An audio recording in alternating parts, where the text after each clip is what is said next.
ನಮ್ಮ ಕಾನೂನು ಲಾ ಅಕಾಡೆಮಿ ಕಡೆಯಿಂದ ಎಲ್ರಿಗೂ ನಮಸ್ತೆ. ಸೊ ನೆಕ್ಸ್ಟ್ ವಿಡಿಯೋ ನಾನು ಹೇಳಕ್ ಹೋಗ್ತಾ ಇದ್ದೀನಿ ಅಕ್ಸೆಪ್ಟೆನ್ಸ್ ಮೇಲೆ ನಾನು ಮಾತಾಡಕ್ ಹೋಗ್ತಾ ಇದ್ದೀನಿ. ಆಲ್ಮೋಸ್ಟ್ ಈಗ ಸುಮಾರು ವಿಷಯಗಳನ್ನು ನೋಡ್ಕೊಂಡು ಬಂದಿದ್ದೀರಾ. ಹತ್ತತ್ರ ಅರ್ಧ ಸಿಲೆಬಸ್ ಯೂನಿಟ್ 1 ಇಂದು ಮುಗಿತಾ ಇದೆ. ಓಕೆ, ಇದೊಂದು ವಿಡಿಯೋ ನಾನು ಹೇಳ್ತಾ ಇದ್ದೀನಿ. ಓಕೆ, ನೋಡಿ ಕೇಳಿ. ಅಕ್ಸೆಪ್ಟೆನ್ಸ್ ಅಂದ್ರೆ ಏನು? ಮತ್ತೆ ನಾನು ಲೈನ್ ಡಯಾಗ್ರಾಮ್ ಹಾಕ್ತೀನಿ. ನಾನು ಹೇಳೋ ಪ್ರಕಾರ ಆಫರ್ ಇರುತ್ತೆ. ಫಸ್ಟು ಆಫರ್ ಆದ್ಮೇಲೆ ಏನಿರುತ್ತೆ ನಿಮ್ದು?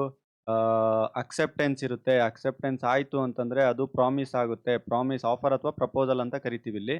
ಅಕ್ಸೆಪ್ಟೆನ್ಸು, ಪ್ರಾಮಿಸ್ ಆದ್ಮೇಲೆ ನಿಮ್ದೇನಾಗುತ್ತೆ? ಕನ್ಸಿಡರೇಷನ್ ಇರುತ್ತೆ. ಕನ್ಸಿಡರೇಷನ್ ಆದ್ಮೇಲೆ ನೆಕ್ಸ್ಟ್ ಅಗ್ರಿಮೆಂಟ್ ಇರುತ್ತೆ. ಅಗ್ರಿಮೆಂಟ್ ಆದ್ಮೇಲೆ ಎನ್ಫೋರ್ಸಿಬಲ್ ಬೈ ಲಾ ಇರುತ್ತೆ. ಇದೆಲ್ಲ ಆಯ್ತು ಅಂತಂತಂದ್ರೆ ಲಾಸ್ಟಿಗೆ ಕಾಂಟ್ರಾಕ್ಟ್ ಫಾರ್ಮೇಷನ್ ಆಗುತ್ತೆ. ಫಾರ್ಮೇಷನ್ ಆಫ್ ಕಾಂಟ್ರಾಕ್ಟ್ ಅನ್ನೋ ಫಸ್ಟ್ ಕಾನ್ಸೆಪ್ಟ್ ಅಲ್ಲೇ ಇದನ್ನೆಲ್ಲ ಎಕ್ಸ್ಪ್ಲೇನ್ ಮಾಡಿದ್ದೀನಿ. ಈಗ ನಾವು ಇವತ್ತಿನ ಕ್ಲಾಸಲ್ಲಿ ಎಲ್ಲಿದ್ದೀವಿ ಅಂತಂದ್ರೆ ಅಕ್ಸೆಪ್ಟೆನ್ಸ್ ಅಲ್ಲಿ ಇದ್ದೀವಿ. ಲಾಸ್ಟ್ ಕ್ಲಾಸಲ್ಲಿ ಆಫರ್ ಬಗ್ಗೆ ನಾನು ಹೇಳಿದ್ದೀನಿ. ಸರ್, ಇನ್ನು ಮುಂದಿನ ಉಳಿದಿರುವಂತದ್ದು ಏನ್ ಕತೆ ಅಂತಂತಂದ್ರೆ ಇದು ನಿಮ್ಮ ಲಾಸ್ಟ್ ಕ್ಲಾಸ್ ಆಗಿರುತ್ತೆ. ಪಬ್ಲಿಕಲ್ಲಿ ನಾನು ಬಿಡ್ತಾ ಇರುವಂಥದ್ದು. ಮುಂದೆಲ್ಲ ಪೇಯ್ಡ್ ಕ್ಲಾಸಸ್ಗಳಿರುತ್ತೆ. ಯಾರ್ಯಾರು ಪೇಯ್ಡ್ ಸಬ್ಸ್ಕ್ರಿಪ್ಷನ್ ಇದೆ ಅವರಿಗೆಲ್ಲ ಪೇಯ್ಡ್ ಕ್ಲಾಸಸ್ಗಳಲ್ಲಿ ಕಂಪ್ಲೀಟ್ ಆಗಿ 100% 5 ಯೂನಿಟ್ ಸಿಲೆಬಸ್ ಕ್ಲಾಸಸ್ಗಳು ಯಾವ ರೀತಿ ಕೊಡ್ತಾ ಇದೀವಿ ಇದೇ ರೀತಿ ಬೋತ್ ಮೀಡಿಯಮಲ್ಲಿ ಕೊಡ್ತೀವಿ. ವೆಲ್ ಎನಿಹೌ ಅದು ಸೆಕೆಂಡ್ರಿ. ನಾವು ವಾಪಸ್ ಮತ್ತೆ ಸಿಲೆಬಸ್ಸಿಗೆ ಬರೋಣ. ಸೊ ಸಿಲೆಬಸ್ಸಲ್ಲಿ ನಾನು ಹೇಳ್ತಾ ಇದ್ದಿದ್ದ ಪ್ರಕಾರ ನಿಮಗೆ ಅಕ್ಸೆಪ್ಟೆನ್ಸ್ ಬಗ್ಗೆ ಕ್ಲಾಸಸ್ಗಳನ್ನ ಮಾಡ್ತಾ ಇದ್ದೆ ಅಲ್ವಾ? ಸೊ ಅಕ್ಸೆಪ್ಟೆನ್ಸ್ ಅಂತ ನೀವೇನಾದ್ರು ತಗೊಂಡಾಗ what is the meaning of acceptance? Question ಏನು ಕೇಳ್ತಾರೆ ಗೊತ್ತಾ? What is the definition of acceptance? Explain the rules relating to valid acceptance ಅಂತಂದ್ರೆ ಸ್ವೀಕಾರ, ಒಪ್ಪಿಗೆ ಎಂದರೇನು? ಆಯ್ತಾ? ಮತ್ತು ಮಾನ್ಯ ಸ್ವೀಕಾರಕ್ಕೆ, ಮಾನ್ಯ ಒಪ್ಪಿಗೆಗೆ ಸಂಬಂಧಿಸಿದ ನಿಯಮಗಳನ್ನು ವಿವರಿಸಿ ಅಂತ ಕೇಳುವಂತಹ ಸಾಧ್ಯತೆಗಳು. ಸರ್, ಹಾಗಿದ್ದಲ್ಲಿ ಅಕ್ಸೆಪ್ಟೆನ್ಸ್ ಅಂದ್ರೆ ಏನು? ನಾನು ಹೇಳ್ದೆ, ಮತ್ತೆ ಸ್ಟೋರಿ ಹತ್ರ ಬರ್ತೀನಿ. 499ಗೋ 599ಗೋ ನಾನು ಪಾಂಪ್ಲೆಕ್ಸ್ ಹಾಕ್ದೆ ಅಂತಂದ್ರೆ ಬೋರ್ಡ್ ಹಾಕ್ದೆ ನನ್ನ ಅಂಗಡಿ ಶಾಪಲ್ಲಿ. ಅವನೇನ್ ಮಾಡ್ತಾನೆ, ಮುಂದ್ಗಡೆ ಒಬ್ಬ ಪಾರ್ಟಿ ಬರ್ತಾನೆ, ನೋಡ್ತಾನೆ, ಓಕೆ ನನಗೆ ಇಷ್ಟ ಆಗ್ತಾ ಇದೆ ಅಂತೇಳಿ ಬಂದ್ಬಿಟ್ಟಿದ್ ನಾನು ತಗೊಳ್ತೀನಿ ಅಂತ ಇವನೇನಾದ್ರೂ ಮುಟ್ಬಿಟ್ಟ ಆ ವಸ್ತುನ ಅಂತಂತಂದ್ರೆ ಅಲ್ಲಿಗೆ ಇದು ಅಕ್ಸೆಪ್ಟೆನ್ಸ್ ಆಯ್ತು ಅಂತ ಅರ್ಥ. ಆಫರ್ ನೆಕ್ಸ್ಟ್ 2 ಸ್ಟೇಜ್ ಇರುತ್ತೆ ಅಂತ ಹೇಳಿದೆ. ಇಲ್ಲ ಯೆಸ್ ಅಂತ ಹೇಳಬೇಕು, ಇಲ್ಲ ನೋ ಅಂತ ಹೇಳಬೇಕು. ನೋ ಅಂತ ಹೇಳಿ ಮುಗ್ದೇ ಹೋಯ್ತು. ಈ ಮುಂದಿನ ಸ್ಟೆಪ್ಸ್‌ಗಳೇ ಬರಲ್ಲ. ಇಫ್ ಇನ್ ಕೇಸ್ ಯೆಸ್ ಅಂತ ಹೇಳ್ಬಿಟ್ಟ ಅನ್ಕೊಳ್ಳಿ. Once if he says Yes, ಅದ್ರ ಮೀನಿಂಗ್ ಏನು ಅಂತಂತಂದ್ರೆ ಸೊ ಅಲ್ಲಿಂದ ಅವನು ಅಕ್ಸೆಪ್ಟ್ ಮಾಡ್ದ ಅಂತ ಅರ್ಥ. ಅಕ್ಸೆಪ್ಟೆನ್ಸ್ ಅಂದ್ರೆ ಸಿಂಪಲ್ ಆಗಿ ಆಡು ಭಾಷೆಯಲ್ಲಿ ಅರ್ಥ ಮಾಡ್ಕೊಳ್ಳೋ ತರ ಅಕ್ಸೆಪ್ಟ್ ಮಾಡೋದು. ನಾನು ಕೊಡ್ತಾ ಇರುವಂತ ಆಫರ್‌ನ ಅಕ್ಸೆಪ್ಟ್ ಮಾಡೋದನ್ನೇ ಅಕ್ಸೆಪ್ಟೆನ್ಸ್ ಅಂತ ಕರಿತೀವಿ. ಇಸ್ ಇಟ್ ಕ್ಲಿಯರ್ ಅಲ್ವಾ? ಸೊ ಸೆಕ್ಷನ್ 2 ಕ್ಲಾಸ್ ಎ ದಲ್ಲಿ ಆಫರ್ ಇತ್ತು. ಸೆಕ್ಷನ್ 2 ಕ್ಲಾಸ್ ಬಿ ದಲ್ಲಿ ಅಕ್ಸೆಪ್ಟೆನ್ಸ್ ಬಗ್ಗೆ ಹೇಳ್ತಾ ಇದೆ. ಅಂಡರ್ ಇಂಡಿಯನ್ ಕಾಂಟ್ರಾಕ್ಟ್ ಆಕ್ಟ್ 1872 ದಲ್ಲಿ ಇದು ಹೇಳೋ ಪ್ರಕಾರ when the person is whom the proposal is made signifies is assent to there are to the proposal is said to be accepted ಅಂತಂದ್ರೆ ಇದನ್ನ ಏನು ಹೇಳ್ತಾ ಇದ್ದಾರೆ ಇದ್ರದ್ದು ಮೀನಿಂಗ್ ಅಂತಂದ್ರೆ ಒಂದು ಒಂದು ಪ್ರಪೋಸಲ್ ಏನಿರುತ್ತೆ ಅಂದ್ರೆ ಸೆಕ್ಷನ್ 2 ಕ್ಲಾಸ್ ಎ ದಲ್ಲಿ ಹೇಳಿರೋ ಪ್ರಕಾರ ಒಂದು ಪ್ರಪೋಸಲ್ ಅಥವಾ ಒಂದು ಆಫರ್ ಏನಿರುತ್ತೆ ಇದಕ್ಕೇನಾದ್ರೂ ಇನ್ನೊಬ್ಬ ವ್ಯಕ್ತಿ ಅಸೆಂಟ್ ಕೊಟ್ಟ ಅಂದ್ರೆ ಅಸೆಂಟ್ ಮೀನ್ ಏನು? ಪರ್ಮಿಷನ್ ಕೊಟ್ಟ ಅಂತಂದ್ರೆ, ಒಪ್ಪಿಗೆ ನೀಡ್ದ ಅಂತಂದ್ರೆ ಅರ್ಥ ಮಾಡ್ಕೊಳ್ಳಿ. ಒಬ್ಬ ವ್ಯಕ್ತಿ ಇನ್ನೊಂದಕ್ಕೆ ಒಪ್ಪಿಗೆ ನೀಡ್ದ ಅಂತಂತಂದ್ರೆ ಅದನ್ನ ನಾವು ಏನಂತ ಕರಿತೀವಿ? ಅಕ್ಸೆಪ್ಟೆಡ್ ಅಂತ ಕರಿತೀವಿ. ಅಕ್ಸೆಪ್ಟ್ ಮಾಡಿದಾನೆ ಅಂತ ಕರಿತೀವಿ. ಉದಾಹರಣೆಗೆ ನಿಮ್ಗೆ ಯಾರೋ ಬಂದು ನೋಡು ನನ್ನ ಹತ್ರ ಒಂದು ಫೋನ್ ಇದೆ, ಒಂದು ಐಫೋನ್ ಇದೆ, ಒಂದು 50,000ಕ್ಕೆ ನಾನು ಕೊಡ್ತಾ ಇದ್ದೀನಿ ಅಂತ ಹೇಳ್ತಾ ಇದ್ದೀನಿ ಅನ್ಕೊಳ್ಳಿ. ಓಕೆ, ಐಫೋನ್ 15 ಗಿಫ್ಟಿನ್ ಒಳ್ಳೆ ಅಪ್ಡೇಟೆಡ್ ವರ್ಷನ್ ಇದೆ. ನಿಮಗೆ ಇಷ್ಟ ಆಯ್ತು. 50,000ಕ್ಕೆ ನಾನು ತಗೊಳ್ತೀನಿ ಅಂತ ನೀವು ಒಂದು ಕೈಯಲ್ಲಿ ಇಟ್ಕೊಂಡ್ಬಿಟ್ರಿ ಅನ್ಕೊಳ್ಳಿ. ಇಲ್ಲಿಗೆ ನೀವು ಅಕ್ಸೆಪ್ಟ್ ಮಾಡ್ದ ಹಾಗೆ. ಇದನ್ನೇ ನಾವು acceptance in general meaning. Okay, well ಇದಿಷ್ಟಾದ್ಮೇಲೆ ಇನ್ನು ಎಕ್ಸ್ಪ್ಲನೇಷನ್ ವೈಸ್ ಏನು ಹೇಳ್ಬೇಕಂದ್ರೆ acceptance of the proposal. Proposer is the called as promisor and the offer the acceptor is called as the promisee ಅಂತ ಹೇಳ್ತೀವಿ. ಇಲ್ಲಿ ಬರುತ್ತೆ ಪ್ರಾಮಿಸ್ ಅನ್ನುವಂಥ ಕಾನ್ಸೆಪ್ಟ್ ಬರುತ್ತೆ. ಅಕ್ಸೆಪ್ಟೆನ್ಸ್ ನ ಮುಂದುವರೆದ ಭಾಗ ಯಾವುದು? ಪ್ರಾಮಿಸ್. ಇಲ್ಲಿಂದೇ ಇನ್ ಮುಂದುವರೆದ ಭಾಗ. ಯಾರು ಇದನ್ನ ಕೊಡ್ತಾ ಇದ್ದಾನೆ ಅವ್ನು ಯಾರಾಗ್ತಾನೆ? ಪ್ರಾಮಿಸರ್ ಆಗ್ತಾನೆ. ಲಾಸ್ಟ್ ವಿಡಿಯೋದಲ್ಲಿ ನಾನು ಹೇಳಿದ್ದೀನಿ ಎಲ್ಲಿ ಬರುತ್ತೆ. ಯಾರು ಇದನ್ನ ತೆಗೆದುಕೊಳ್ತಾ ಇದ್ದಾನೆ ಅವ್ನು ಯಾರಾಗ್ತಾನೆ ಅಂತಂದ್ರೆ ಪ್ರಾಮಿಸಿ ಆಗ್ತಾನೆ. ಅಂತಂದ್ರೆ ಅವ್ನು ತೆಗೆದುಕೊಳ್ತಾ ಇದ್ದಾನೆ ಅಂತ ಅರ್ಥ. ಅರ್ಥ ಆಗ್ತಿದ್ಯಾ? ಇದಕ್ಕೆ ಲೀಗಲ್ ರೂಲ್ಸ್‌ಗಳಿದೆ. ಯಾವ ಯಾವ ಲೀಗಲ್ ರೂಲ್ಸ್‌ಗಳಿದೆ ಅಂತ ನಾನು ಒಂದ್ ಕಡೆಯಿಂದ ಎಕ್ಸ್‌ಪ್ಲೇನ್ ಮಾಡ್ತಾ ಹೋಗ್ತೀನಿ. ರೂಲ್ಸ್‌ಗಳು ಅಂತಂತಂದ್ರೆ ಇದನ್ನ ಎಸೆನ್ಷಿಯಲ್ಸ್‌ಗಳಂತನಾದ್ರೂ ತಗೊಳ್ಳಿ. ಅಂತಂದ್ರೆ ಅವಶ್ಯಕಾಂಶಗಳು ಅಂತನಾದ್ರೂ ತಗೊಳ್ಳಿ. ರೂಲ್ಸ್‌ಗಳು ಅಂತನಾದ್ರೂ ತಗೊಳ್ಳಿ. ನಿಯಮಗಳು ಅಂತನಾದ್ರೂ ತಗೊಳ್ಳಿ. ಅರ್ಥ ಆಗ್ತಿದ್ಯಾ ನಿಮಗೆ? ಏನ್ ಕೇಳಿದ್ರು ಕೂಡ ಇದನ್ನೇ ಬರೀತೀರಾ. ಏನೇನಿರುತ್ತೆ ಸರ್? ಸರ್ ಕರೆಕ್ಟಾಗಿ ಒಂದು ಅಕ್ಸೆಪ್ಟೆನ್ಸ್ ಹಾಕ್ಬೇಕು ಅಂತಂದ್ರೆ ಏನೇನಿರ್ಬೇಕು ಗೊತ್ತಾ? ಅಬ್ಸಲ್ಯೂಟ್ ಆಗಿರ್ಬೇಕು, ಅದು ಅನ್‌ಕ್ವಾಲಿಫೈಡ್ ಆಗಿರ್ಬೇಕು. ಆಯ್ತಾ? ಸಾರಿ, ಅಬ್ಸಲ್ಯೂಟ್ ಅಂಡ್ ಕ್ವಾಲಿಫೈಡ್ ಆಗಿರ್ಬೇಕು ಅಂತ ಬರ್ಕೊಳ್ಳಿ ಇದು. ಅರ್ಹವಾಗಿರ್ಬೇಕು. ಅನರ್ಹ ಅಂತ ಮಿಸ್ ಆಗಿದೆ. ಅಬ್ಸಲ್ಯೂಟ್ ಅಂಡ್ ಕ್ವಾಲಿಫೈಡ್ ಆಗಿರ್ಬೇಕು. ಯಾವ ತರ ಅಬ್ಸಲ್ಯೂಟ್ ಅಂಡ್ ಕ್ವಾಲಿಫೈಡ್ ಅಂತ ಹೇಳ್ತಾ ಇದ್ದೀನಿ ಅಂತಂತಂದ್ರೆ ಅಬ್ಸಲ್ಯೂಟ್ ಅಂಡ್ ಕ್ವಾಲಿಫೈಡ್ ಯಾವ ತರ ತಗೊಳ್ತೀರಾ ಅಂತಂತಂದ್ರೆ an acceptance to be valid it must be absolute and qualified and accordance with the extreme terms of thereafter ಅಂತ ಹೇಳ್ತಾ ಇದೆ. an acceptance with the variations slight is no acceptance and may amount to may counter offer ಅಂತ ಹೇಳ್ತಾ ಇದೆ. It mean that generally ಇದನ್ನ headlines ಬರ್ಕೊಳ್ಳಿ. ನಾನಿಲ್ಲಿ ಹೇಳುವಂಥದ್ದನ್ನ ಬರೀರಿ. 2 ವರ್ಡ್ಸ್ ಇದೆ ಅದರಲ್ಲಿ. ಒಂದೇನಿದೆ ಸರ್, ಒಂದು ಅಬ್ಸಲ್ಯೂಟ್ ಅಂತಿದೆ. ಇನ್ನೊಂದು ವರ್ಡ್ಸ್ ಏನಿದೆ ಕ್ವಾಲಿಫೈಡ್ ಅಂತ ಇದೆ. ಓಕೆ. ಅಂತಂದ್ರೆ ನೀವು ಹೇಳ್ತಾ ಇರುವಂತ ವಿಷಯ 100% ಒಪ್ಪಿಗೆಯಲ್ಲಿ ಅವ್ನು ಕೊಟ್ಟಿರ್ಬೇಕು. ಅಬ್ಸಲ್ಯೂಟ್ ಆಗಿ ಕೊಟ್ಟಿರ್ಬೇಕು. ಹೌದು, ನಾ ಇದು ತಗೊಳ್ತೀನಿ ನೀನು ಕೊಡ್ತಾ ಇರೋ ಆಫರ್ ಅಂತ. ಆಮೇಲೆ ಕ್ವಾಲಿಫೈಡ್ ಇರಬೇಕು. ಏನ್ ತರ ಕ್ವಾಲಿಫೈಡ್ ಇರಬೇಕು ಅಂತಂದ್ರೆ, ಅವನು ತೆಗೆದುಕೊಳ್ತಾ ಇರುವಂತ ಆಫರ್ ಅದು ವ್ಯಾಲಿಡ್ ಆಗಿರಬೇಕು. ಇಂಥದನ್ನ ಫಸ್ಟ್ ಪಾಯಿಂಟ್ ಅಲ್ಲಿ ನೀವು ಎಕ್ಸ್‌ಪ್ಲೇನ್ ಮಾಡಬಹುದು. ಸೆಕೆಂಡ್ ಪಾಯಿಂಟ್ ಅಲ್ಲಿ ನೀವೇನಾದ್ರೂ ಎಕ್ಸ್‌ಪ್ಲೇನ್ ಮಾಡಕ್ ಹೋಗ್ತಾ ಇದ್ದೀರಾ ಅಂತಂತಂದ್ರೆ, ಆಬ್ವಿಯಸ್ಲಿ ನಿಮ್ಮ ಸೆಕೆಂಡ್ ಪಾಯಿಂಟ್ ಅಲ್ಲಿ ಅಕ್ಸೆಪ್ಟೆನ್ಸ್ ಮಸ್ಟ್ ಬಿ ಕಮ್ಯುನಿಕೇಟೆಡ್ ಅಂತ ಇದೆ. ಅಂತಂದ್ರೆ ಸೆಕೆಂಡ್ ಪಾಯಿಂಟ್ ಅಲ್ಲಿ ನೀವು ಕೊಡುವಂತಹ ಅಕ್ಸೆಪ್ಟೆನ್ಸ್ ಏನಿದೆ ಅದು ಕಮ್ಯುನಿಕೇಟೆಡ್ ಆಗಿರ್ಬೇಕು. ಅಂತಂತಂದ್ರೆ ಮುಂದ್ಗಡೆ ಒಬ್ಬ ಪಾರ್ಟಿ ಯಾರಿರ್ತಾನಲ್ವಾ, ಆ ಮುಂದ್ಗಡೆ ಪಾರ್ಟಿಗೆ ನೀವು ಇಂಥ ಆಫರ್ ಕೊಡ್ತಾ ಇದ್ದೀನಿ ಅಂತ ಕಮ್ಯುನಿಕೇಟ್ ಮಾಡಿರ್ಬೇಕು, ಮಾತಾಡಿರ್ಬೇಕು, ಅವನಿಗೆ ವಿಷಯ ತಿಳಿಸಿರ್ಬೇಕು, ಸಂವಹನ ಆಗಿರ್ಬೇಕು. ಓಕೆ. ಆ ಸಂವಹನ ಆಗಿರೋದು ಮೇ ಬಿ ಎಕ್ಸ್‌ಪ್ರೆಸ್ ಆಗಿರ್ಬೋದು, ಇಂಪ್ಲೈಡ್ ಆಗಿರ್ಬೋದು. ದೇರ್ ಇಸ್ ನೋ ಇಶ್ಯೂ ಆಯ್ತಾ. ಬಟ್ ಅದು ಕಂಪ್ಲೀಟ್ ಆಗಿರ್ಬೇಕಷ್ಟೇ ಆಯ್ತಾ. ಬರೀ mental acceptance is no acceptance. ಹೆಂಗ್ ಗೊತ್ತಾ? ಮೆಂಟಲ್ ಅಕ್ಸೆಪ್ಟೆನ್ಸ್ ಅಂತಂದ್ರೆ ಏನು ಅಂತಂದ್ರೆ, ರೋಡಲ್ಲಿ ನಡ್ಕೊಂಡು ಹೋಗ್ತಾ ಇದ್ದೀರಾ, ಶಾಪ್‌ಗಳಿದೆ, ಎಲ್ಲ ಒಳ್ಳೊಳ್ಳೆ ಬಟ್ಟೆಗಳು ಹಾಕಿರ್ತಾರೆ. ನಡ್ಕೊಂಡು ಹೋಗ್ತಾ ಹೋಗ್ತಾ ನಿಮಗೆ ಅನ್ಸುತ್ತೆ, ಓಹ್! ಇದು ನಾನು ತಗೊಳ್ಬೋದಿತ್ತೇನೋ ಚೆನ್ನಾಗಿದೆ ಅಂತ. ಇಲ್ಲಿ ಮೆಂಟಲಿ ಫಿಕ್ಸ್ ಆಗ್ತಾ ಇದ್ದೀರಾ. ಹೋಗ್ಬಿಟ್ಟು ಇವನ ಹತ್ರ ಹೇಳಿ ಡೀಲ್ ಮಾಡ್ಕೊಳ್ತಾ ಇಲ್ಲ.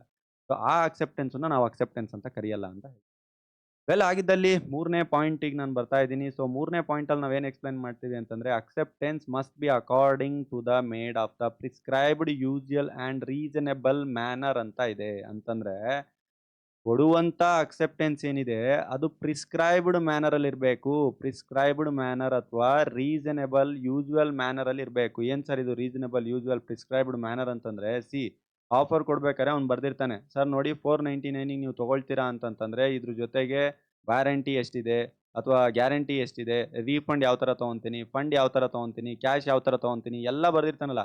ಇದನ್ನ ಎಲ್ಲದನ್ನು ಕೂಡ ಒಪ್ಪಿಕೊಂಡೇ ತೆಗೆದುಕೊಳ್ಳಬೇಕು. ಇದ್ರಲ್ಲಿ ಯಾವುದೋ ಒಂದು ಪಾಯಿಂಟ್ ಬಿಡ್ತೀನಿ, ಇನ್ನೊಂದು ಪಾಯಿಂಟ್ ಅಕ್ಸೆಪ್ಟ್ ಮಾಡ್ತೀನಿ, ಆ ತರ ಇರಲ್ಲ. ಅವ್ನು ಆಫರ್ ಕೊಡ್ತಾ ಇದ್ದಾನೆ ಅಂತಂದ್ರೆ ಓಲ್ ಎಲ್ಲದನ್ನು ಅಕ್ಸೆಪ್ಟ್ ಮಾಡ್ಬೇಕು. ಪಾರ್ಟ್ಲಿ ಅಕ್ಸೆಪ್ಟ್ ಮಾಡಕ್ ಬರಲ್ಲ.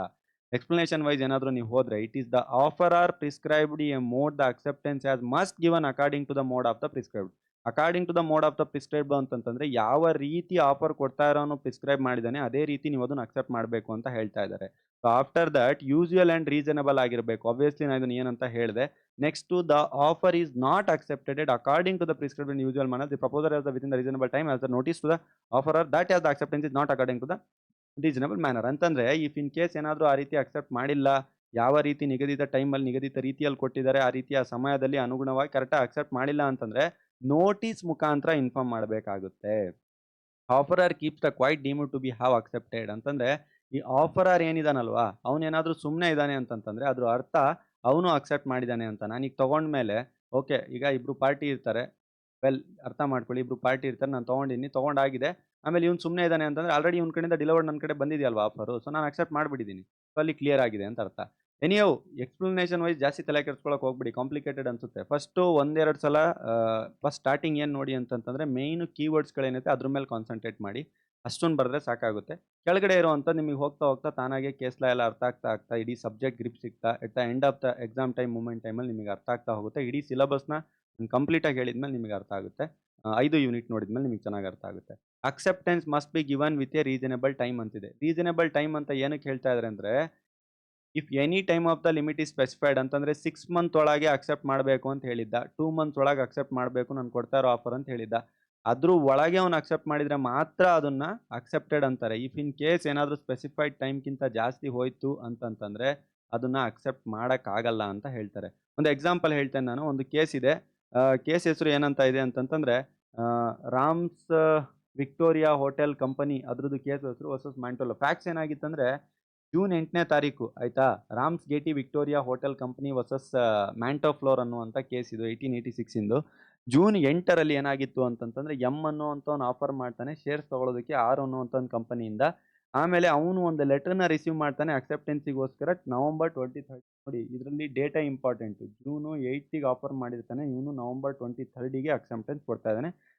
ನವೆಂಬರ್ 23ಗೆ ರೆಫ್ಯೂಸ್ ಮಾಡಿರ್ತಾನೆ. ಈಗ ಜಡ್ಜ್‌ಮೆಂಟ್ ಏನ್ ಬರುತ್ತೆ ಅಂತಂತಂದ್ರೆ, ಇಲ್ಲಿ ಟೈಮ್ ಮಿಸ್ ಮ್ಯಾಚ್ ಆಗಿರುತ್ತೆ. ಅವನೇನಂತ ಹೇಳಿರ್ತಾನೆ, if offer is lapsed time as reasonable time which can be accepted elapsed it cannot be proceed as an officer ಅಂತ ಹೇಳ್ತಾ ಇದೆ. ಅಂದ್ರೆ ರೀಸನ್ ಏನ್ ಹೇಳ್ತಾ ಇದ್ದಾರೆ ಅಂತಂದ್ರೆ, ಅವನು ಆಫರ್ ಕೊಟ್ಟಿರ್ತಾನೆ. ಅಸ್ಯೂಮ್ ಇಲ್ಲಿ ಎಕ್ಸಾಕ್ಟ್ ಆಗಿ ಟೈಮ್ ಕೊಟ್ಟಿಲ್ಲ. But as per this case ಪ್ರಕಾರ ನನಗನ್ಸಿದ ಮಟ್ಟಿಗೆ ಇದ್ರ ಟೈಮ್ ಏನಿದೆ ಅರೌಂಡ್ ಒಂದು ವಿತಿನ್ 30 ಡೇಸಲ್ಲಿ ನೀನು ಅಕ್ಸೆಪ್ಟ್ ಮಾಡಬೇಕು ಅಂತ ಹೇಳಿರ್ತಾನೆ. ಅವ್ನು ಜೂನ್ ತಿಂಗಳಲ್ಲಿ ಕೊಟ್ಟಿದ್ದಾನೆ. ವಿತಿನ್ 30 ಡೇಸ್ ಅಂದ್ರೆ ಜುಲೈ ಆಗಿರ್ಬೋದು. ಬಟ್ ಇವನು ನವೆಂಬರಲ್ಲಿ ಅಕ್ಸೆಪ್ಟ್ ಮಾಡ್ತಾ ಇದ್ದಾನೆ. ಸೊ ಅದಕ್ಕೋಸ್ಕರ ಜಡ್ಜ್ಮೆಂಟ್ ಬರುತ್ತೆ.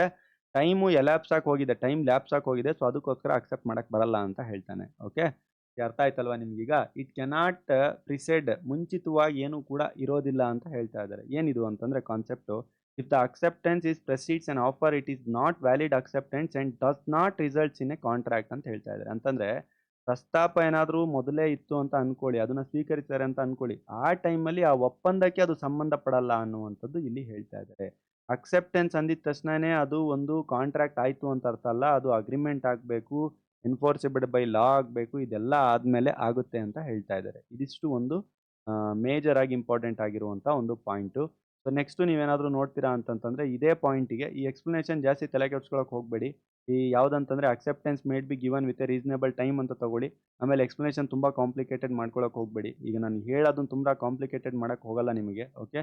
ಟ್ವೆಲ್ ಆಗಿದ್ದಲ್ಲಿ ನೆಕ್ಸ್ಟು ನಾನು ಇನ್ನೊಂದು ಕೇಸ್ ಹೇಳ್ತೇನೆ. ಒಂದು ಕೆಲಸ ಮಾಡಿ, ಲಾಸ್ಟಿಗೆ ನೀವು ರೀಸನೇಬಲ್ ಟೈಮ್ ಅಂತಿದೆಯಲ್ಲ, ಒಂದು ಕೇಸ್ ಲಾ ಬರೀರಿ. ಯಾವುದು? ರಾಮ್ಸ್ ಗೆ ಟಿ ವಿಕ್ಟೋರಿಯಾ ಅಂತಿದೆಯಲ್ವಾ, ಅದನ್ನು ರಾಮ್ಸ್ ಗೆ ಟಿ ವಿಕ್ಟೋರಿಯಾ ಅನ್ನೋದು ಕೇಸ್ ಲಾ ಒಂದು ಬರೀರಿ. ಸೀದಾ ಇನ್ನೊಂದು ಕೇಸ್ ಲಾನ ಬರ್ದ್ಬಿಡಿ. ಅವಾಗ ನಿಮಗೆ ಕ್ಲಾರಿಟಿ ಸಿಗುತ್ತೆ. ಈ ಕೇಸ್ ಲಾದಲ್ಲಿ ಏನಾಗುತ್ತೆ ಅಂದ್ರೆ, ಈ ಕೇಸ್ ಲಾ ಚೆನ್ನಾಗಿದೆ. ಬಾಲ್ಟನ್ ವರ್ಸಸ್ ಜೋನ್ಸ್ ಅಂತೇಳಿ, ಬಾಲ್ಟನ್ ವರ್ಸಸ್ ಜೋನ್ಸ್ ಅಂತ. ಏನಾಯ್ತು ಅಂತ ಫ್ಯಾಕ್ಟ್ಸ್ ನೋಡೋಣ. Bolton bought a hose pipe business from the Broncards Johns to whom as the Broncards words are the debt that placed in order to within the Broncards for the supply of the certain of the goods.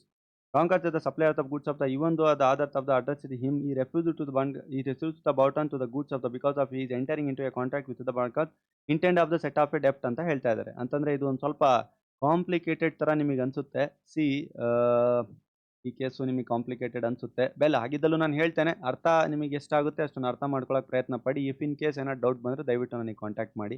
So ಮೊದಲನೇದು ಏನಾಗುತ್ತೆ ಅಂತಂದ್ರೆ, ಈ ಬಾಲ್ಟನ್ ಅನ್ನುವಂಥನು ಇರ್ತಾನೆ ಅಲ್ವಾ, ಇವನು ಒಂದು deal ಮಾಡ್ಕೊಂಡಿರ್ತಾನೆ. ಈ ಡೀಲ್ನ ಪ್ರಕಾರ ಆ ಬಾಲ್ಟನ್ ಜೋನ್ಸು ಇದ್ರ ಮಧ್ಯದಲ್ಲಿ ಆದ ಡೀಲ್ನ ಪ್ರಕಾರ ಸಾಲನ ಕೊಡುವಂತ ಒಂದು ಡೀಲ್ ಇರುತ್ತೆ. ಈ ಸಾಲನ ಅವನೇನಂತ ಹೇಳಿರ್ತಾನೆ, ನಿನಗೆ ಸರಕುಗಳನ್ನು ಕೊಡು, ನಾನು ನಿನಗೆ ಸಾಲ ಕೊಟ್ಬಿಟ್ಟು ಡೀಲ್ ಕ್ಲೋಸ್ ಮಾಡ್ಕೊಳ್ಳೋಣ ಅಂತ ಹೇಳಿರ್ತಾನೆ. ಆದರೆ ಅದು ಹೋಗ್ತಾ ಎಷ್ಟು ಟೈಮಿಗೆ ಸಾಲ ತಗೋಬೇಕು, ಯಾವ ಟೈಮಲ್ಲಿ ರಿಟರ್ನ್ ಕೊಡ್ಬೇಕು, ಯಾವ ಥರ ರೀಪೇ ಮಾಡಬೇಕು, ಈ ಥರ ಯಾವುದೇ ಫ್ಯಾಕ್ಟ್ಸ್ಗಳು ಏನೂ ಕೂಡ ಡಿಸ್ಕ್ಲೋಸ್ ಆಗಿರಲ್ಲ, ರೀಸನೇಬಲ್ ಟೈಮ್ ಇರಲ್ಲ.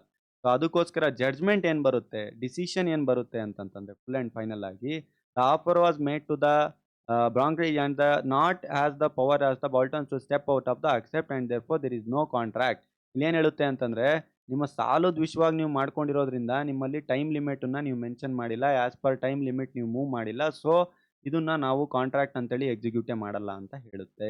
ಓಕೆ. ಸೊ ಈಗ ಇನ್ನೇನು ಹೇಳ್ತಾ ಇದೆ ಅಂತಂದ್ರೆ, it cannot be implied from silence ಅಂತ ಹೇಳ್ತಾ ಇದೆ. ಓಕೆ, ಅರ್ಥ ಆಗ್ತಿದೆಯಾ? It cannot be implied from silence ಅಂತಂದ್ರೆ, silent is that not amount to acceptance. ಸುಮ್ಮನೆ ಇದ್ದಾನೆ, ಕೇಳಿದ ಆಫರು, ಕೇಳಿದ ತಕ್ಷಣ ಅವನು ಏನು ಮಾತಾಡ್ತಾನೆ ಇಲ್ಲ, ಸುಮ್ಮನೆ ಇದ್ದಾನೆ, ಹಂಗಂದಿದ ತಕ್ಷಣ ಆಫರ್ ಅಕ್ಸೆಪ್ಟ್ ಮಾಡಿದ್ರು ಅಂತಲ್ಲ.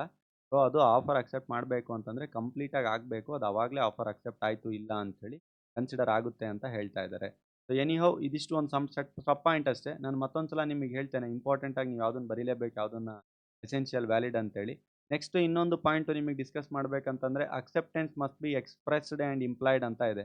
ಅಂತಂದ್ರೆ ಅದು ಎಕ್ಸ್‌ಪ್ರೆಸ್ ಆಗಿರ್ಬೋದು, ಇಂಪ್ಲೈಡ್ ಆಗಿರ್ಬೋದು. ಎಕ್ಸ್‌ಪ್ರೆಸ್ ಅಂದ್ರೆ ರಿಟರ್ನ್ ಫಾರ್ಮಲ್ಲಿ ಹೇಳೋದು ಇವೆಲ್ಲ ಆಗಿರ್ಬೋದು. ಇಂಪ್ಲೈಡ್ ಅಂದ್ರೆ ಬೈ ಕಂಡಕ್ಟ್, ಅವನ ಬಿಹೇವಿಯರಿಂದ ಅದನ್ನ ನಾವು ಇಂಪ್ಲೈಡ್ಲಿ ಆಗಿದೆ, ಅವನು ಒಪ್ಕೊಂಡಿದ್ದಾನೆ ಅಂತೇಳಿ ಕೂಡ ನಾವು ಹೇಳ್ಬೋದು ಅಂತ ಈ ಪಾಯಿಂಟು ನಾವು ಎಕ್ಸ್‌ಪ್ಲೇನ್. ಒಂದು ಎಕ್ಸಾಂಪಲ್ ಹೇಳಬೇಕು ಅಂತಂತಂದ್ರೆ, ಈ ಎಕ್ಸ್‌ಪ್ರೆಸ್ಲಿ ಇಂಪ್ಲೈಡಿ ಒಂದು ಎಕ್ಸಾಂಪಲ್ ಹೇಳಬೇಕು. ಒಂದು Carlill versus Carbolic ball company ಅಂತ ಇದೆ. ಇದರಲ್ಲಿ ಏನಾಗುತ್ತೆ ಅಂತ ಕೇಳಿ. ಈ company is advertised several newspaper that has rewarded dollar ಇದು 100 ಪೌಂಡ್ಸ್, ಸಾರಿ ಪೌಂಡ್ಸ್ ಇದು 100 pounds would be given to any person contracted influenza after the using of the smoke of the ball according to the printed directions. Once the Mr. Khalil was the smoke balls according to the direction of the company but contracted influenza. So judgment was it never the recovered. He could recover the amount as by the using the smoke balls and accepted the offer. The acceptance may be given by the promoting of the some conditions by accepting of the some consideration ಅಂತ ಹೇಳ್ತಾರೆ. C case law ಎಷ್ಟು ಚೆನ್ನಾಗಿದೆ ಅಂತ ಅಂದ್ರೆ ಕೇಳಿ. ಇಲ್ಲಿ ಏನು ಹೇಳ್ತಾ ಇದ್ದೀನಿ ಅಂತಂದ್ರೆ, ನಿಮಗೆ ಒಂದು ಅಡ್ವರ್ಟೈಸ್ಮೆಂಟ್ ಕೊಡ್ತಾ ಇದ್ದಾರೆ ಒಂದು ಕಂಪನಿಯವರು. ಇದೊಂದು ಮೆಡಿಕಲ್ ಕಂಪನಿ, ಅರ್ಥ ಮಾಡ್ಕೊಳ್ಳಿ. ಮೆಡಿಕಲ್ ಕಂಪನಿಯವರು ಒಂದು ಅಡ್ವರ್ಟೈಸ್ಮೆಂಟ್ ಕೊಡ್ತಾ ಇದ್ದಾರೆ. ನಾವು ಮಾರ್ತಾ ಇರುವಂತಹ ಮೆಡಿಸಿನ್ನು ತೆಗೆದುಕೊಂಡು ಬಂದಾದ್ಮೇಲೂ ನಿಮಗೆ ಏನಾದರೂ ಕಾಯಿಲೆ ಬೀಳ್ತೀರಾ ಅಂತಂದ್ರೆ ನಾವು ನಿಮಗೆ 100 ಪೌಂಡ್ಸನ್ನ ಕೊಡ್ತೀವಿ, ಇಫ್ ಇನ್ ಕೇಸ್ ಯಾರಾದರೂ ಕಾಯಿಲೆ ಬಿದ್ದರೆ ಅಂತ. ಆವಾಗ ಕಾರ್ಲಿಲ್ ಏನು ಮಾಡ್ತಾನೆ, ಓಕೆ ಹೌದು ತಗೊಳ್ಳೋಣ ಈಗ ನಾವು ಮೆಡಿಸಿನ್ನು ಅಂತ ಕಾರ್ಲಿಲ್ ಮೆಡಿಸಿನ್ ತೊಗೊಳ್ತಾನೆ. ಟ್ರೀಟ್ಮೆಂಟು ಅದ್ರ ಪ್ರಕಾರನೇ ಅವ್ರು ಹೇಳ್ದಂಗೆಲ್ಲ ಇನ್ಸ್ಟ್ರಕ್ಷನ್ ಫಾಲೋ ಮಾಡ್ತಾನೆ. ಆಮೇಲೆ ಇವನು ಮತ್ತೆ ಅದೇ ಕಾಯಿಲೆಗೆ ಬೀಳ್ತಾನೆ. ಮತ್ತೆ ಅದೇ ಕಾಯಿಲೆ ಬರುತ್ತೆ. ಸೊ ಅವಾಗ ಇವನು ಪಾಯಿಂಟ್ ರೈಸ್ ಮಾಡ್ತಾನೆ. ಏನಂತ ಕೋರ್ಟಲ್ಲಿ ರೈಸ್ ಮಾಡ್ತಾನೆ, ನೋಡಿ ಸ್ವಾಮಿ, ನೀವು ಹೇಳಿದ್ರಿ. ನೀವು ಹೇಳ್ದಂಗೆ ನಾನು ಅಕ್ಸೆಪ್ಟ್ ಮಾಡಿದ್ದೆ. ನೀವು ಹೇಳ್ದಂಗೆ ನಾವು ಅಕ್ಸೆಪ್ಟ್ ಮಾಡಿದ್ರೂ ಕೂಡ ಅಲ್ಲಿ ಆಹ್, ಮತ್ತೆ ನಾನು ಕಾಯಿಲೆ ಬಿದ್ದಿದ್ದೀನಿ. ಇವ್ರು ಹೇಳಿದ್ರು ಯಾವ ಕಾಯಿಲೆ ಗೊತ್ತಾ ಅದು? ಇನ್‌ಫ್ಲುಯೆನ್ಸಿಯಾ ಆ ಕಾಯಿಲೆ ಬಿದ್ದಿದ್ದೀನಿ. ಸೊ ಇವ್ರು ಕೊಟ್ಟಿದ್ದಂಥ ಆಫರ್ ನಾನು ಅಕ್ಸೆಪ್ಟ್ ಮಾಡಿದ್ದೀನಿ. ಸೊ ನನಗೆ ನ್ಯಾಯ ಕೊಡ್ಸಿ ಅಂತ ಕೋರ್ಟಿಗೆ ಬರ್ತಾನೆ. ಸೊ ಕೋರ್ಟ್ ಜಡ್ಜ್‌ಮೆಂಟ್ ಹೇಳುತ್ತೆ, ಹೌದು ನೀನು ಹೇಳ್ತಾ ಇರೋದು ಕರೆಕ್ಟು. ಅವ್ರು ಹೇಳಿದಂಥದ್ರ ನೀವು ಮಾತಿನ ನಡ್ಕೋಬೇಕು ಅವ್ರೀಗ. ಅದಕ್ಕೋಸ್ಕರ ಅವ್ರು ಕಾಂಪನ್ಸೇಷನ್‌ನ ಕೊಡ್ಬೇಕು ನಿನಗೆ ಅಂತೇಳಿ ಕೋರ್ಟ್ ಜಡ್ಜ್‌ಮೆಂಟ್ ಕೊಡುತ್ತೆ. ಇದಿಷ್ಟು ಕೇಸು.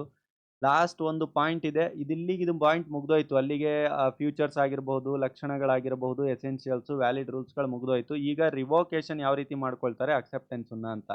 ಬೇಸಿಕಲಿ ಅಕ್ಸೆಪ್ಟೆನ್ಸನ್ನ ನೀವು ರಿವೋಕ್ ಮಾಡ್ಕೋಬೇಕಾದ್ರೆ ತುಂಬಾ ಸಿಂಪಲ್ ಆಗಿ ಹೇಳಬೇಕು ಅಂತಂದ್ರೆ 2 ರೀತಿ ನೀವು ರಿವೋಕ್ ಮಾಡ್ಕೋಬಹುದು. ಎಕ್ಸ್‌ಪ್ಲನೇಷನ್ ವೈಸ್ ಕೆಳಗಡೆ ಕೊಟ್ಟಿರೋದು ನಾನು ಎಕ್ಸ್‌ಪ್ಲೇನ್ ಮಾಡ್ತೇನೆ ನಿಮಗೆ. ಒಂದು ನೀವು ರಿವೋಕೇಷನ್ ಮಾಡ್ಬೇಕಾದ್ರೆ ಬಿಫೋರ್ ಕಮ್ಯುನಿಕೇಷನ್ ಮಾಡ್ಬೇಕು. ಅಂತಂದ್ರೆ ಈಗ ನೋಡಿ 2 ವ್ಯಕ್ತಿ ಇದ್ದಾರೆ. ಇಲ್ಲಿ ಆಫರ್ ಕೊಟ್ಟಿದ್ದಾನೆ. ಆಫರ್ ಇವನ ಹತ್ರ ಬಂದಿದೆ. ಇವನು ಅಕ್ಸೆಪ್ಟು ಮಾಡಿದ್ದಾನೆ. ಅಕ್ಸೆಪ್ಟ್ ಮಾಡಿದ್ಮೇಲೆ ನನಗೆ ಅನಿಸ್ತಾ ಇದೆ ನಾನು ಬೇಡ, ಬೇಡ ಇದನ್ನ ವಾಪಸ್ ತಗೋಬೇಕು ಅಂತಂದ್ರೆ, ಇವನು ಅಕ್ಸೆಪ್ಟ್ ಮಾಡಿರೋದು ಮತ್ತೆ ಆ ಆಫರ್ ಕೊಟ್ಟಿರೋನ ಹತ್ರ ಇನ್ಫಾರ್ಮೇಷನ್ ಹೋಗೋದ್ಕಿಂತ ಮುಂಚೆನೇ ಇವನು ಒಂದ್ಸಲ ಬ್ಯಾಕ್ ತಗೋಬೇಕು, ರಿವೋಕ್ ತಗೋಬೇಕು.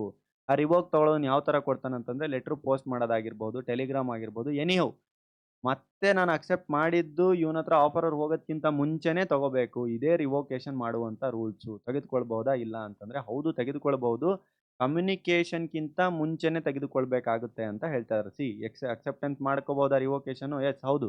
ಮಾಡ್ಕೋಬಹುದು. ಆದ್ರೆ ಮಾಡ್ಕೊಳ್ಳೋದ್ಕಿಂತ ಮುಂಚೆ ಯಾವ ರೀತಿ ಮಾಡ್ಕೊಳ್ಬೇಕು ಅಂದ್ರೆ prior to the communication of the acceptance is completed ಅಂತ ಹೇಳ್ತಾ ಇದೆ. ಅಂತಂದ್ರೆ ಯಾರು ಅದನ್ನ ಮುಂದ್ಗಡೆ ಇರುವಂತ ಪ್ರಪೋಸಲ್ ಕೊಟ್ಟಿದ್ದಾನೆ, ಆಫರರ್ ಯಾರಿದ್ದಾನೆ, ಅವನಿಗೆ ಕಮ್ಯುನಿಕೇಷನ್ ಹೋಗೋದ್ಕಿಂತ ಮುಂಚೆ ಬಿಫೋರ್ ದಟ್ ನಾವು ಇದನ್ನ ಕ್ಲೋಸ್ ಮಾಡ್ಕೊಳ್ಬಹುದು ಅಂತ ಹೇಳ್ತಾ ಇದ್ದಾರೆ. ಕಾನೂನು ಬದ್ಧನೆ ಆಗಿರುತ್ತೆ ಅಂತ ಕೆಳಗಡೆ ಪಾಯಿಂಟ್ ಎಕ್ಸ್‌ಪ್ಲೇನ್ ಮಾಡ್ತಾ ಇದೆ.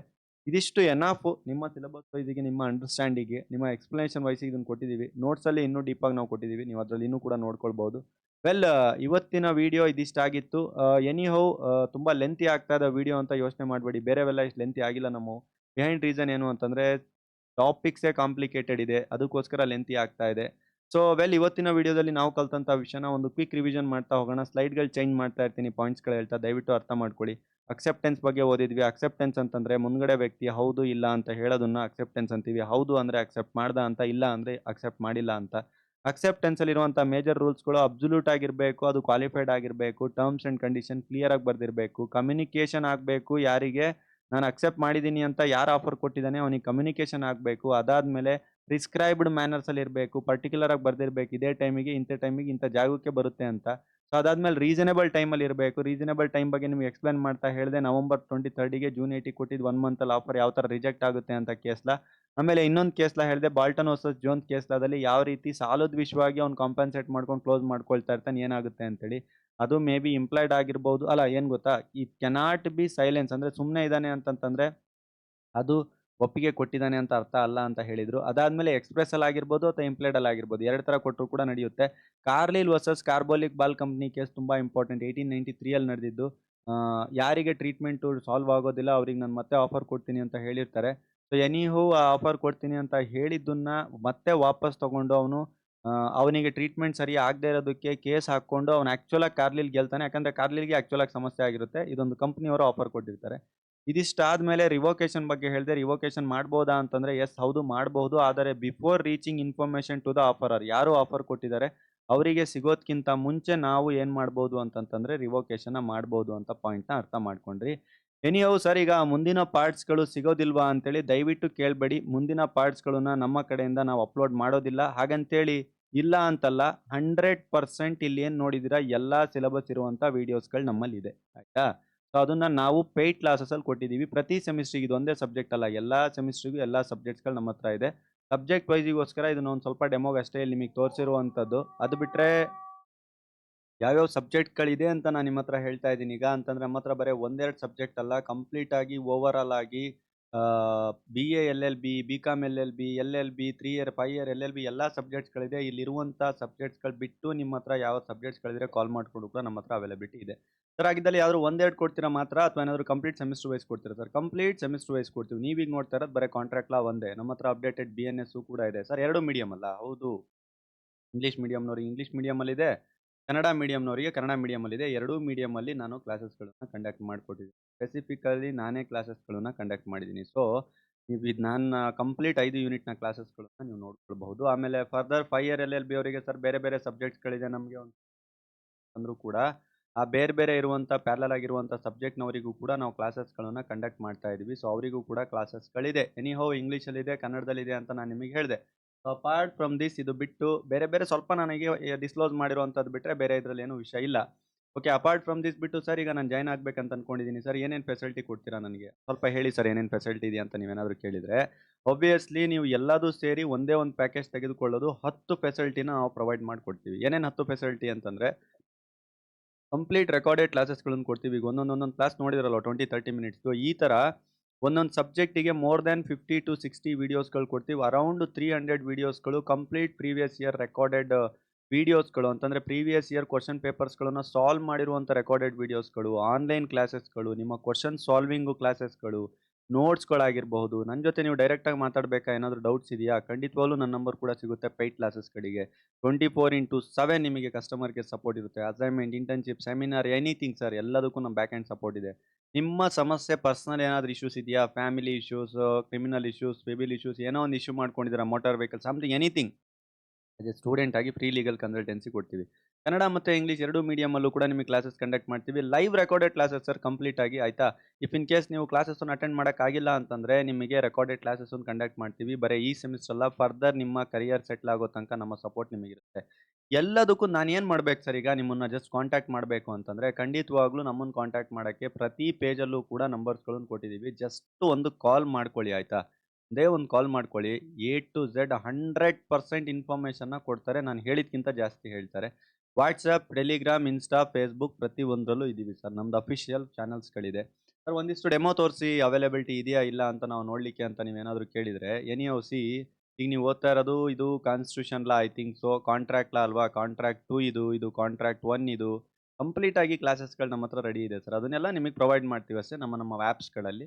ಒಂದ್ಸಲ ಕಾಲ್ ಮಾಡಿಕೊಂಡು ನೀವು ಕಂಡಕ್ಟ್ ಮಾಡಿ ನೋಡಿ. ಆಮೇಲೆ ಸರ್ ಇದು ನೋಟ್ಸ್‌ಗಳು previous year question paper solve ಮಾಡ್ತೀನಿ ಅಂದ್ರಲ್ಲ, ಅದು ಯಾವ್ದು ಇಂಪಾರ್ಟೆಂಟ್ ಕ್ವೆಶ್ಚನು? ಈ ರೀತಿ ಇಂಪಾರ್ಟೆಂಟ್ ಕ್ವೆಶ್ಚನ್ ಇರುತ್ತೆ. ಇದು ವಿಡಿಯೋ ಸಮೇತ ಸಾಲ್ವ್ ಮಾಡಿರ್ತೀವಿ. ಅದು ವಿಡಿಯೋ ಸಮೇತ ಸಾಲ್ವ್ ಮಾಡಿರುವಂಥದ್ದನ್ನು ನಿಮಗೆ ತೋರಿಸ್ತೀನಿ ಕಂಪ್ಲೀಟ್ ಆಗಿ. ನೋಟ್ಸ್‌ಗಳು ಅಂತ ಏನಾದರೂ ಬಂತು ಅಂತಂದ್ರೆ ನೋಟ್ಸ್‌ಗಳನ್ನ ಈ ರೀತಿ ನಾವು ಪ್ರೊವೈಡ್ ಮಾಡ್ತೀವಿ. ಕನ್ನಡ ಮೀಡಿಯಮ್‌ನವ್ರಿಗೆ ಕನ್ನಡ ನೋಟ್ಸ್ ಪ್ರೊವೈಡ್ ಮಾಡ್ತೀವಿ. ಇಂಗ್ಲೀಷ್ ಮೀಡಿಯಮ್‌ನವ್ರಿಗೆ ಇಂಗ್ಲೀಷ್ ನೋಟ್ಸ್ ಪ್ರೊವೈಡ್ ಮಾಡ್ತೀವಿ. Previous year question paper solve ಮಾಡಿರೋದು, ಯೂನಿಟ್ ವೈಸು ನಮ್ಮ ಹತ್ರ ಫೋಲ್ಡರ್ಸ್‌ಗಳಿರುವಂಥದ್ದು, ಈ ಥರ ಫೋಲ್ಡರ್ಸ್‌ಗಳಿರುತ್ತೆ. Previous year question paper solve ಮಾಡಿರುವಂಥದ್ದು ಇಲ್ಲಿದೆ ನೋಡಿ ಫೋಲ್ಡರ್ಸ್‌ಗಳು. ಈ ಥರ ಪ್ರತಿ ಸಬ್ಜೆಕ್ಟ್ ಇದೆ. ಮೋರ್ ದ್ಯಾನ್ 50 ಸಬ್ಜೆಕ್ಟ್ ನಮ್ಮ ಹತ್ರ ಅವೈಲೇಬಲ್ ಇದೆ. ಜಸ್ಟ್ ಒಂದ್ಸಲ ನಮ್ಮನ್ನ ಕಾಲ್ ಮಾಡಿ ಕಾಂಟ್ಯಾಕ್ಟ್ ಮಾಡೋದಕ್ಕೆ ನೀವು ಟ್ರೈ ಮಾಡಿ. ನಮ್ಮ ಟೀಮ್ ಕಡೆಯಿಂದ ನಿಮಗೆ ಏನೇನು ಇನ್ಫಾರ್ಮೇಷನ್ ಕೊಡ್ಬೇಕು ಆ ಎಲ್ಲ ಇನ್ಫಾರ್ಮೇಷನ್ ಕೊಡ್ತಾರೆ. ಇದು ಒಂದು ಜಸ್ಟ್ ಡೆಮೋ ಅಷ್ಟೇ. ಯಾವ ರೀತಿ ನಾವು ಆನ್‌ಲೈನ್ ಕ್ಲಾಸಸ್ ಕಂಡಕ್ಟ್ ಮಾಡಿದ್ದು ಅಟೆಂಡೆನ್ಸ್ ಶೀಟಿನ ಡೆಮೋ. ಹೌ ಟು ಜಾಯಿನ್ ಅಂತ ನೀವು ಮತ್ತೆ ಕೇಳು ಅನ್ನೋದಕ್ಕಿಂತ ಜಾಸ್ತಿ ದಯವಿಟ್ಟು ಈ ನಂಬರಿಗೆ ಕಾಲ್ ಮಾಡ್ಕೊಳ್ಳಿ. ನಿಮಗೆ ಕಾಂಟ್ಯಾಕ್ಟ್ ಮಾಡ್ತಾರೆ. ಆಮೇಲೆ ನಿಮ್ಮ ಈ ಯಾರಾದರೂ ಫ್ರೆಂಡ್ ಸರ್ಕಲ್ ಇದ್ರೆ ಇವನ್ ನೀವು ಜಾಯಿನ್ ಆಗ್ತೀರಾ ಇಲ್ಲ ಸೆಕೆಂಡ್ ನೀವು ಫ್ರೆಂಡ್ ಸರ್ಕಲ್ ಇದ್ರೆ ಯಾರಿಗಾದ್ರೂ ಕಷ್ಟ ಇದೆ, ಯಾರಾದ್ರು ಜಾಯಿನ್ ಆಗ್ತಾ ಇದ್ದಾರೆ ಅರ್ಥ ಆಗ್ತಾ ಇಲ್ಲ ಅವರಿಗೆ ಅಂತಂದ್ರೆ ದಯವಿಟ್ಟು ನಿಮ್ಮ ಕಾಲೇಜ್ ಗ್ರೂಪ್ ಇರುತ್ತಲ್ಲ, ಆ ಕಾಲೇಜ್ ಗ್ರೂಪ್‌ಗಳಲ್ಲಿ ನಮ್ಮ ವೀಡಿಯೋಸ್‌ಗಳನ್ನು ಸರ್ಕ್ಯುಲೇಟ್ ಮಾಡಿ. ತಗೊಳ್ತಾರೆ ಇಲ್ಲ ಸೆಕೆಂಡ್ರಿ ಅಟ್ ಲೀಸ್ಟ್ ಅವರಿಗೆ ಕಾಂಟ್ರಾಕ್ಟ್ ಲಾ ಸಬ್ಜೆಕ್ಟ್ ಅಂದ್ರೆ ಏನು? ಯಾವ ರೀತಿ ಕಾಂಟ್ರಾಕ್ಟ್ ಲಾ ಸಬ್ಜೆಕ್ಟ್ ಓದಬೇಕು ಅಂತ ಗ್ರಿಪ್ ಆದ್ರೂ ಸಿಗ್ಲಿ. ನೋಡ್ಕೊಳ್ಳಿ ಆರಾಮಾಗಿ. ಯಾಕಂದ್ರೆ ಇದನ್ನೆಲ್ಲ ಪಬ್ಲಿಕಲ್ಲಿ ಬಿಟ್ಟಿರೋದ್ರಿಂದ ಆರಾಮಾಗಿ ಅವ್ರು ನೋಡ್ಕೊಂಡು ಕಲೀಲಿ. ನಿಮ್ಮ ವಾಟ್ಸ್ಯಾಪ್ ಗ್ರೂಪ್‌ಗಳೇನಿದೆ, ನಿಮ್ಮ ಕಾಲೇಜ್ ವಾಟ್ಸ್ಯಾಪ್ ಗ್ರೂಪ್ ಇದೆ ಅಂತಂದ್ರೆ ನಿಮ್ಮ ಫ್ರೆಂಡ್ಸಿಂದು ಟೋಟಲ್ ಆಗಿ 100-120 ಜನ ಇರುವಂಥ ಎಲ್ಲ ಸ್ಟೂಡೆಂಟ್ ವಾಟ್ಸ್ಯಾಪ್ ಗ್ರೂಪ್‌ಗಳಿರುತ್ತೆ. ಅದರಲ್ಲಿ ವೀಡಿಯೋಸ್‌ಗಳನ್ನು ಶೇರ್ ಮಾಡಿ. ಅವರು ಕೂಡ ನೋಡ್ಕೊಳ್ಳಿ. ಸಬ್ಜೆಕ್ಟ್ ಹಿಡಿತಾ ಸಿಗಲಿ. ಯಾಕಂದ್ರೆ ತುಂಬಾ ಕಷ್ಟ ಅನ್ಸುತ್ತೆ ಸ್ಟಾರ್ಟಿಂಗ್ ಬಂದಾಗ. ನನಗೆ ಅರ್ಥ ಆಗುತ್ತೆ ಆ ಕಷ್ಟ. ಆಮೇಲೆ ಕೆಲವರು ಫುಲ್ ಟೈಮ್, ಪಾರ್ಟ್ ಟೈಮ್ ಎಲ್ಲ ಕೆಲಸ ಮಾಡ್ಕೊಂಡು ಮಾಡ್ತಿರ್ತೀರಾ. ಕಂಪ್ಲೀಟ್ ಆಗಿ ನಮ್ಮ ಕಾನೂನು ಅಕಾಡೆಮಿ ಕಡೆಯಿಂದ ನಿಮಗೆ ಸಪೋರ್ಟ್ ಇರುತ್ತೆ. ಕಾಲ್ ಮಾಡ್ಕೊಳ್ಳಿ. ಸೊ ವೆಲ್ ಇದಿಷ್ಟು ಪೇಷನ್ಸ್ ಆಗಿ ನೀವು ಕೇಳಿದ್ದಕ್ಕೆ thank you very much from whole ನಮ್ಮ ಕಾನೂನು ಟೀಮ್ ಅಕಾಡೆಮಿ. ಮತ್ತೆ ರಿಪೀಟ್ ಮಾಡ್ತಾ ಇದ್ದೀನಿ. ನೆಕ್ಸ್ಟ್ ವಿಡಿಯೋ ಏನಾದರೂ ರಿಲೀಸ್ ಮಾಡ್ತೀರಾ ಸರ್ ನೆಕ್ಸ್ಟ್ ಪಾರ್ಟು ಅಂತಂತಂದ್ರೆ ಯೂಟ್ಯೂಬಲ್ಲಿ ನೆಕ್ಸ್ಟ್ ಪಾರ್ಟ್ಸ್‌ಗಳು ರಿಲೀಸ್ ಆಗೋದಿಲ್ಲ. ಕಂಪ್ಲೀಟೆಡ್ ಆಗಿ ಪೇಯ್ಡ್ ಕ್ಲಾಸಸ್‌ಗಳಿದೆ. ಕಂಪ್ಲೀಟ್ 5 ಯೂನಿಟ್ ಪೇಯ್ಡ್ ಕ್ಲಾಸಸ್‌ಗಳಿರುತ್ತೆ. ಸೊ 5 ಯೂನಿಟ್ಸ್ ತನಕನೂ ಮಾಡಿದ್ದೀವಿ. 5 ಯೂನಿಟ್ಸ್ ನೋಟ್ಸು ಇದೆ. ಕಂಪ್ಲೀಟ್ ಆಗಿ ಎಲ್ಲ ಇದೆ. ಪೇಯ್ಡ್ ಕ್ಲಾಸಸ್ ಇದೆ. ಸೊ ನೀವು ಪೇಯ್ಡ್ ಕ್ಲಾಸಸ್ಸನ್ನ ತೆಗೆದುಕೊಳ್ಳಬೇಕಾಗುತ್ತದೆ. ಸೊ ಇದಿಷ್ಟು ಹೇಳ್ತಾ ಕ್ಲೋಸ್ ಮಾಡ್ತಾ ಇದ್ದೀನಿ. Thank you very much for watching ನಮ್ಮ ಕಾನೂನು ಲಾ ಅಕಾಡೆಮಿ. Thank you.